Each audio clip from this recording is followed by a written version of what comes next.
पापा सुनाई दे रहा है, बेरा नहीं हूं मैं।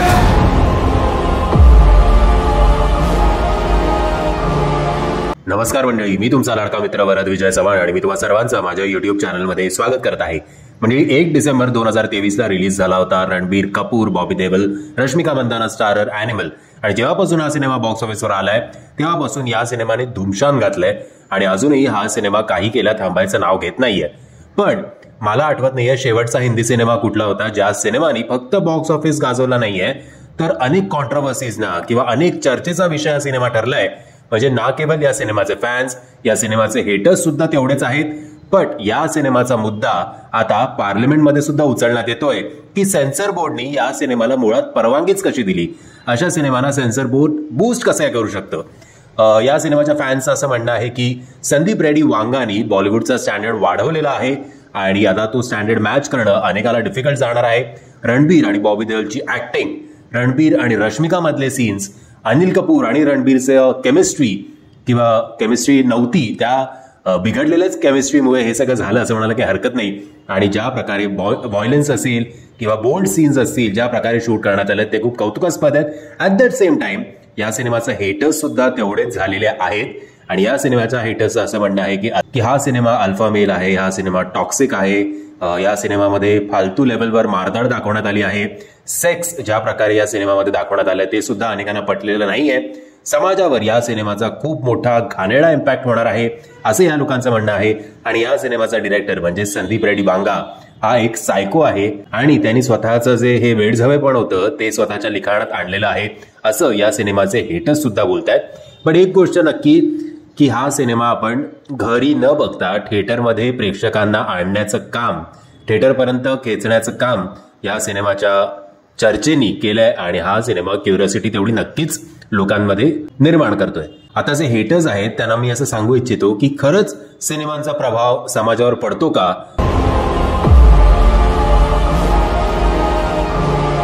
कारण जर तसं झालं असतं तर लगे राहो मुन्ना भाई नंतर जेव्हा गांधीगिरी त्या सिनेमाच्या वेळेला या गांधीगिरीची खूप लाट होती, पण त्यानंतर काही गांधीगिरीचं ते झालं का? लोक एकमेकांना सुधार जा मामू असं काही बोलायला लागले का? तर अजिबात नाही। किंवा लगेरो मुन्नाबाई सोडा, रंग दे बसंती सुद्धा त्यावेळेला इतका गाजलेला सिनेमा होता, प्रेक्षकांनी तो सिनेमा डोक्यावर घेतला होता। बट दॅट डझंट मीन की त्या सिनेमामध्ये जसं एका मिनिस्टरला मारण्यात आलंय। हालाकी खूप जणांना असं वाटत असेल की त्यांच्या भागातल्या पुढाऱ्यांना ते न करणाऱ्या कामांमुळे त्यांचा वाढलेला माज किंवा जे ते पैसे खातात त्यामुळे प्रत्येकाच्या मनात ही भावना तर नक्कीच येत असेल की जसं रंग दे बसंतीमध्ये केलं होतं तसं आपण सुद्धा करूया। पण तसं कोण लोक करतात का? तर नाही करत। आणि जर ते चांगल्या गोष्टी नाही करत तर ही वाईट गोष्ट का उचलतील? एक तर मुळात हा सिनेमा ऍडल्ट आहे, लहान मुलांना आत्ता तरी तसंही अलाउड नाही आहे, उद्या OTTवर आल्यावर ते बघतीलच, त्याच्यात काही वाद नाही आहे। जर 18 वर्षी एखादा माणूस स्वतःच्या देशाचं भविष्य ठरवू शकतो, जर त्याला अधिकार असतात की वोट करावं, तर मग तो स्वतःचं लाईफचं भविष्य नाही का ठरवू शकत? एका 3 तासाच्या सिनेमाने त्याचं अख्खं लाईफ बदलून जाणार आहे का? म्हणजे आधी 18 वर्ष झालेले त्याच्यावर संस्कार, त्याचं राहणीमान हे सगळं फक्त 3 तासाने बदलतं? तर मला तरी असं वाटत नाही। इनफॅक्ट हा सिनेमा यायच्या आधी सुद्धा इंडियामध्ये जवळजवळ 70% बायका सामोरं जातात ते म्हणजे डोमेस्टिक व्हायलन्सला। आणि बायकांच्या बाबतीत जो अत्याचार होतो म्हणजे रेप बीप आणि या सगळ्या गोष्टी तुम्ही धरा, त्याच्यात तर इंडिया तसाही जगात नंबर 1 ला आहे। सो हे काही 1 डिसेंबर 2023 नंतर ॲनिमलच्या रिलीज नंतर झालं नव्हतं, हे आधीपासून सुरू आहे। आणि चित्रपट नो डाऊट जरा मोठं चढवून बडा चढाके तर दाखवतातच, बट ते दाखवलं नाही तर मग सिनेमाला अर्थ काय? आणि सिनेमा कुठे ना कुठेतरी एका समाजाचं प्रतीक असतो हेही आपण मानायला हवं। म्हणजे फॉर एक्झाम्पल जेव्हा बाजीगर आला, बाजीगरमध्ये शाहरुख खान जेव्हा स्वतःच्या फॅमिलीचा बदला घ्यायला जातो तेव्हा तो शिल्पा शेट्टी, रेशम टिपणीस आणि अजून एखाद्या मुलाला ठार मारतो आणि एवढं सगळं होऊन आपण त्याला हिरो म्हणून त्या काळात बघितलं होतं। किंवा डरमध्ये शाहरुख खान एका लग्न झालेल्या स्त्रीला ऍक्च्युली तिला मेंटली हॅरॅस करतो, तरी सुद्धा त्यावेळेला शाहरुखला आपण हिरो म्हणून बघितलं होतं। म्हणजे त्या काळातला शाहरुख खऱ्यावरती अल्फा मेल होता असं म्हणायला काही हरकत नाही त्या काळानुसार। आणि जेव्हा शाहरुखला विचारण्यात आलं होतं की तू अशा प्रकारचे रोल का करतोस, तेव्हा शाहरुखचं असं म्हणणं होतं की भाई मी एक एंटरटेनर आहे, मी काही सोशल वर्कर नाहीये, सो मी लोकांना एंटरटेन करण्याचं काम करतो। आता लोक एंटरटेन होतात की नाही हे आता फ्रायडेला आपल्याला कळतं, तर काही काही पिक्चर आवडतात, काही काही पिक्चर नाही आवडत। तसंच जर आपल्याला एकदम मेसेज देणारा सिनेमा बघायचा असेल तर असे तर मराठी सिनेमे भरपूर आहेत, बट एंटरटेन करणारा सिनेमा कुठला आहे का मराठीमध्ये तरी, जो कमर्शियल असेल, ज्याच्यात थोडा मास असेल. मी असं नाही म्हणते या ॲनिमल सारखा मारधाड आणि सेक्स आणि सगळं, पण कमर्शियल लेवलवर सुद्धा मराठी सिनेमे कुठेही अनफॉर्च्युनेटली कमी पडतात आणि तेच संदीप रेड्डी वांगाच्या या ॲनिमलनी करून दाखवलंय. मी या सिनेमाचा जेव्हा मूव्ही रिव्ह्यू केला होता तेव्हा मी त्या रिव्ह्यूमध्ये सुद्धा असं म्हटलं होतं की हा ॲडल्ट सर्टिफिकेट का आहे. तर माझं मत असं होतं ॲडल्ट सर्टिफिकेट देण्यामागचं की या सिनेमातल्या ॲक्शनमुळे, ब्रुटॅलिटीमुळे, मारधाडमुळे किंवा सेक्समुळे नाही, तर हे जे कॅरेक्टर्स आहेत हे कॅरेक्टर्स समजण्यासाठी, ते असे का वागतायत हे समजण्यासाठी आपण तेवढे ॲडल्ट, तेवढे मॅच्युअर असणं गरजेचं आहे. तरच आपण हा सिनेमा, हे कॅरेक्टर्स एवढे टॉक्सिक का झाले हे तेव्हाच आपल्याला कळू शकतं जेव्हा आपण थोडं मॅच्युअरली हा सिनेमा बघू.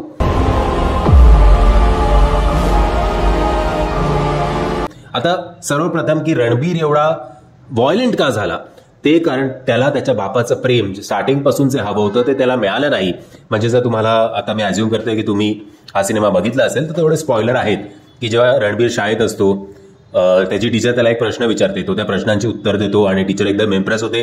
अचानक त्याच्या बहिणीला बघून त्याला आठवतं की आज आपल्या बाबांचा बर्थडे आहे, त्यामुळे तो ते उत्तर देता येता थांबतो आणि बहिणींकडे धावत सुटतो. का? कारण त्याला घरी जाऊन स्वतःच्या बाबांना विश करायचं असतं.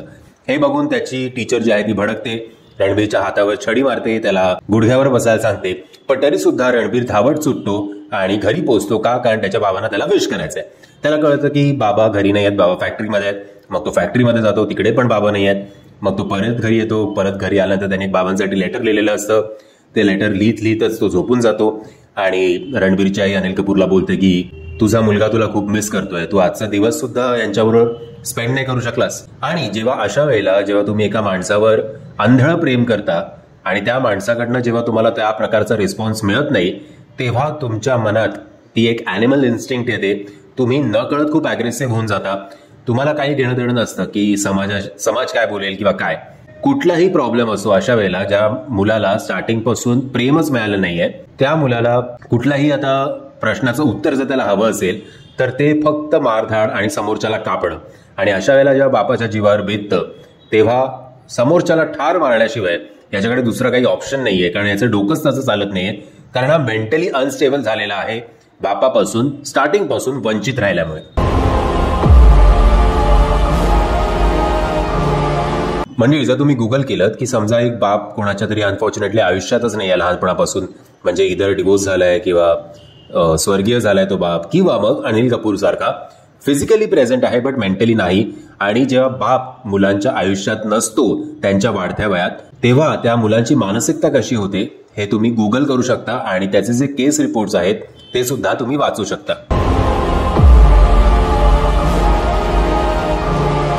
बरं, बापाला माहितीये की त्याची चूक झाली आहे, पण बापातला जो मेल इगो आहे त्या मेल इगोमुळे तो लहान मुलासमोर कधीही स्वतःची चूक मान्य करत नाही आणि तो हेच जे अमान्य करतोय याच गोष्टीमुळे कडवं होऊन जातं रणबीरचं मन किंवा त्याच्या कॅरेक्टरचं मन, असं आपण धरूया. आणि त्याच्या याच कडवटपणामुळे तो पॉलिटिकली करेक्ट असण्याचा विचारच करत नाही. म्हणजे तो रश्मिकाला सुद्धा सांगतो की मी एका दुसऱ्या मुलीबरोबर झोपलो होतो, पण तू असं मला चीट करू नकोस, मी मेल्यानंतर तू दुसरं लग्न करू नकोस. त्याच्या बहिणींकडनं इच्छा असते की त्याच्या बहिणींनी त्याच्याच आवडत्या मुलाबरोबर लग्न करावं. त्याला राग पण येतो आणि अख्ख्या त्या फंक्शनमध्ये तो त्या जिजूचं त्याला खूप काही बोलून जातो. आता खूप जणांना असं प्रश्न पडला होता की रणबीरने असं का केलं, म्हणजे रणविजयने असं का केलं. आणि म्हणूनच मी म्हणतोय की तुम्हाला रणबीरचे इमोशन्स समजणं खूप गरजेचं आहे, कारण ही कथा जी आहे ती एका इमोशनली अनस्टेबल माणसाची आहे, ज्याचा आता आउटबर्स्ट होतोय. म्हणजे तो इतका विम्सिकल झाला आयुष्यात की तो मरतोय तरी मरता मरता सुद्धा त्याला सिगरेट प्यायची आहे. तो स्वतःचे ओपिनियन्स द्यायला कधीही घाबरत नाही, इतका तो ब्लंट झालाय. म्हणजे तुम्हाला तो सीन आठवत असेल की एक डॉक्टर त्याला विचारते की हाऊज युअर सेक्स लाईफ, तेव्हा तो तिला बोलतो की माझं सोड, तुझं सांग. असा कुठलाही नॉर्मल माणूस कधीही बोलणार नाही. आता खूप जणांचं असं सुद्धा म्हणणं आहे की रणबीरचं कॅरेक्टर जे आहे ते बायकांचं दुश्मन आहे ते. आता जर तुम्हाला रश्मिकाचा एक सीन आठवत असेल की ज्या रश्मिकाचे आई बाबा येतात, त्यांना वाटतं की रणबीर आपल्या मुलीला खूप त्रास देतोय, तेव्हा ती सांगते की गेले 7 वर्ष हाच मुलगा माझा बाप होता, माझा प्रियकर होता, माझी आई होती आणि याच्या एवढं प्रेम दुसरं कोणी करू शकत नाही. इनफॅक्ट प्रेग्नंट असताना माझी सगळी उलटी सुद्धा हा साफ करत होता. या माणसाने माझी खूप काळजी घेतली. आता रणबीर जेव्हा स्वतःच्या बॉडीगार्ड्सला बघतो की ते कमिटेड असून जेव्हा दुसऱ्या मुलीबरोबर आहेत, तेव्हा त्यांना तो टोकतो सुद्धा आणि त्यांना लॉयल राहायला सांगतो सुद्धा. हा, पण जेव्हा तो स्वतः इंजर्ड होतो आणि त्याची परत सणकते, कारण हा मेंटली अनस्टेबल माणूस आहे, तो एका मुलीबरोबर फिजिकल होतो, तो हे स्वतःच्या बायकोकडे कन्फेस सुद्धा करतो आणि मग हे सगळं चुकीचं आहे असं ठरवतो सुद्धा. औरत म्हणजे पैर की जुती असं समजणारा असता, तर तो बायकोशी लॉयल राहायचं त्यांनी ठरवलं नसतं एकदा अशी चूक करून, आणि स्वतःच्या बॉडीगार्ड्सना सुद्धा अय्याशी करण्यापासून त्यांनी थांबवलं नसतं. आणि हा, त्याच्या बहिणींचं जे छेड काढतो तर तुला हा डायरेक्ट कॉलेजमध्ये गन घेऊन घुसतो. खास करून आपल्या पुरुषांची, खास करून नॉर्थ मधल्या पुरुषांची जी वृत्ती आहे की त्या लोकांनी त्या बहिणींना जो त्रास देत आहेत मुलं, त्यांना समजवण्याऐवजी, म्हणजे गनबिन तर सोडा, पण समजवण्याऐवजी स्वतःच्या बहिणीला सांगितलं असतं की तू कॉलेजला कशाला जातेस, अभ्यास काय करणं गरजेचं आहे का, लग्न करून तुला कामच करायचंय, जर तू घराबाहेर पडलीस तर तुझ्यावर हे सगळं होणारच आहे. रणबीर हे सगळं करत नाही, तो बायकांना सुद्धा तेवढीच रिस्पेक्ट करतो, बट त्याचं मन जे आहे ते कुठेतरी स्थिर नसल्यामुळे तो प्रत्येक गोष्टीला उलटी खोपडी असंच म्हणायला लागेल, आणि म्हणून तो आपल्यासमोर असं कॅरेक्टर प्रेझेंट करतो जे याआधी आपण हिंदी सिनेमामध्ये कधी बघितलं नव्हतं. आणि यासाठी संदीप रेड्डी वांगा असेल, बॉबी देओल, रश्मिका मंदाना, रणबीर कपूर, अनिल कपूर, सगळे अशा प्रकारचा सिनेमा ट्राय करणं, लोकांसमोर आणणं, यासाठी सुद्धा गट्स लागतात. आणि सिनेमाचा अर्थ हाच होतो की तुम्हाला एंटरटेन करणं. मग ते एंटरटेन असं पण असू शकतं की जसं अर्ध्या लोकांना रणबीरचं कॅरेक्टर आवडतंय आणि अर्ध्या लोकांना रणबीरचं कॅरेक्टर आवडत नाहीये. हे केव्हा होतं, जेव्हा तुम्ही फुल इन्व्हॉल्व्ड होता त्या सिनेमामध्ये. ते इन्व्हॉल्वमेंट नंतर तुम्ही स्वतःचं ओपिनियन देऊ शकता. जर तुम्हाला एक कॅरेक्टर अख्खं सोशल वर्करवालाच बघायचं आहे तर युट्यूबवर तुम्ही कुठल्या तरी मोटिवेशनल स्पीकरचे व्हिडिओ बघा, तुम्हाला सिनेमा बघण्याची गरजच काय.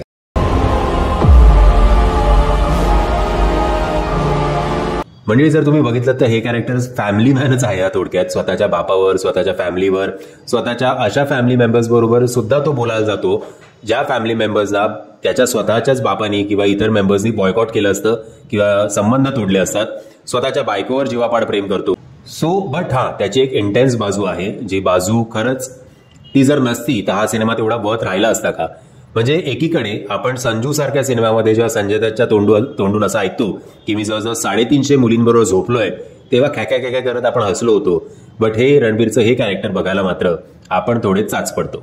मंडळी, आत्ता थोडक्यात एका वाक्यात मी या व्हिडिओचा शेवट असाच करू शकतो की like him or hate him but you can't ignore the animal. आणि ॲनिमलमध्ये जे आपण बघितलं ते आपल्या आत्तापर्यंत आपल्या पुढ्यात जे वाढण्यात आलं होतं त्याच्यापेक्षा भलतंच काहीतरी होतं. आता ॲनिमल पार्कमध्ये जुरासिक पार्कपेक्षा पण वेगळा व्हायलन्स आपल्याला बघायला मिळेल अशी आशा करूया. आणि काहीतरी चांगलं, वेगळं, नवीन काहीतरी त्या सिनेमामध्ये असेल अशी आशा करू.